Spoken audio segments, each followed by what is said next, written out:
I'd now like to talk about the mother-daughter relationship in A Taste of Honey. It's absolutely central to the play. In fact, Shelagh Delaney has spoken about how early drafts of A Taste of Honey had no male characters in it whatsoever. So the mother and daughter relationship was central to the play. Odd, however, that this play, which is so female-focused, belongs to a tradition commonly called the angry young men.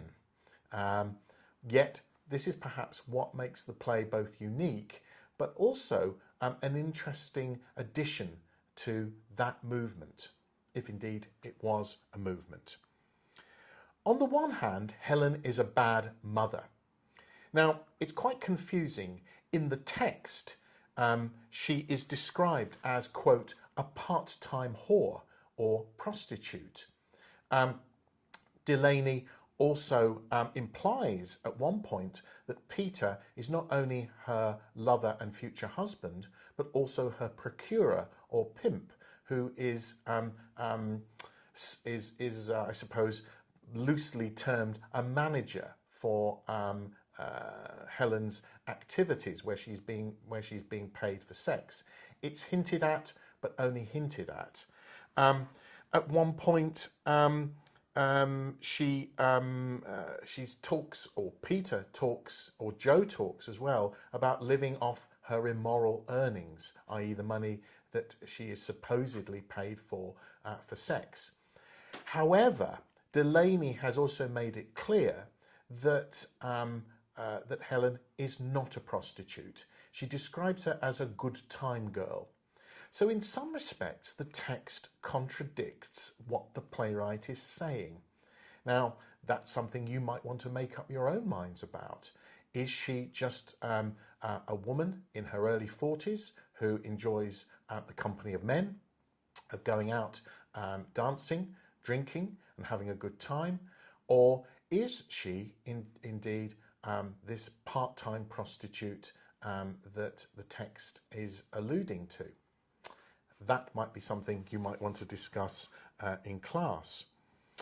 In the film version, Peter certainly is not a pimp. He is either the owner of a car sales outlet, or indeed a car salesman. So again, the film is different.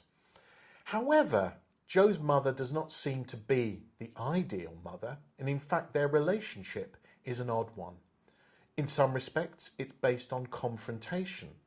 Jo, for example, never calls her mother, but she calls her Helen throughout, so there is a distancing.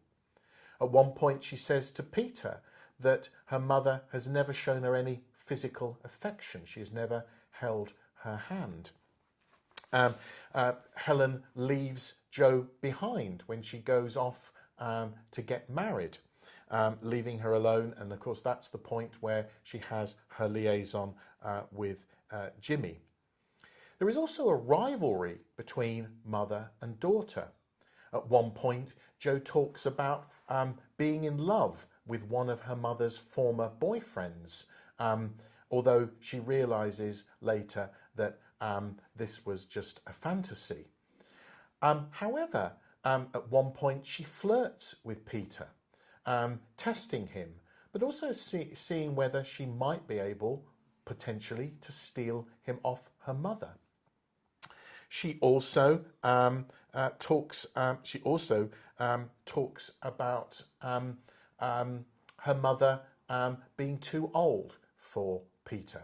So she's constantly also trying to undermine her mother. However, at the same time, Jeff, later on in the play, comments how much Jo resembles her mother in her behaviour. And at one point, Helen comments to Jo that, like her, she doesn't like to work. So perhaps the apple doesn't fall too far from the tree.